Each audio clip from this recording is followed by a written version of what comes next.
Vous avez sans doute suivi cette prise de parole sur nos antennes. Emmanuel Macron et Joe Biden au palais de l'Élysée. Déclaration commune pour les deux chefs d'État. L'occasion de rappeler leurs liens et leur position quant au soutien à apporter à l'Ukraine. Nous ne nous déroberons pas, a assuré Joe Biden.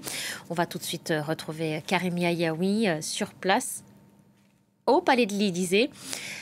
Bonjour à vous Karim, merci d'être à nouveau avec nous. Les menaces communes ont été listées. Parmi ces menaces, la Russie et l'Iran notamment.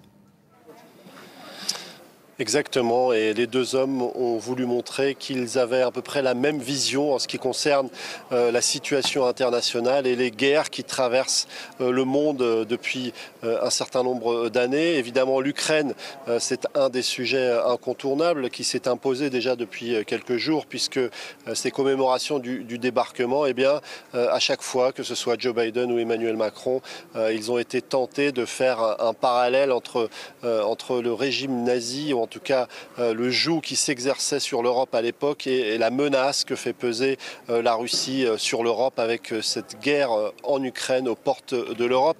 Alors Emmanuel Macron a une nouvelle fois loué l'alliance, l'union du sang versé qui unit nos drapeaux, a dit le président français. Il a aussi souligné que, en ce qui concerne l'Ukraine, avec Joe Biden, ils étaient sur la même longueur d'onde, même s'il y a un certain nombre de choses sur lesquelles ils ne sont pas totalement d'accord. En tout cas, ils sont d'accord sur le fait que les Ukrainiens ont le droit de frapper plus en profondeur pour se défendre.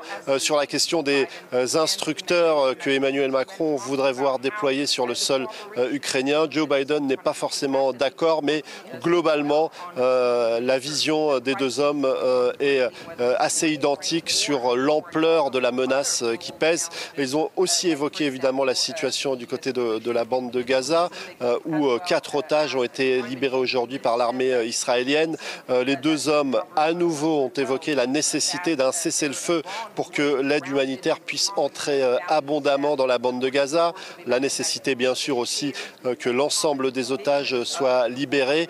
En tout cas, cette question de la bande de Gaza est une épine dans le pied de Joe Biden qui se retrouve un peu coincé. Les États-Unis avaient soutenu bec et ongle dans un premier temps l'offensive israélienne avant que Joe Biden ne soit de plus en plus en colère finalement face à la stratégie adoptée par Benjamin Netanyahou. Le président américain veut qu'un cessez-le-feu soit mis en place rapidement. Évidemment, du côté israélien et du côté de Benjamin Netanyahou, on mettra sans doute en avant le fait que la libération de ces 4 otages a été le résultat de l'action des militaires dans la bande de Gaza. Merci beaucoup Karim, merci à vous en direct du palais de l'Élysée.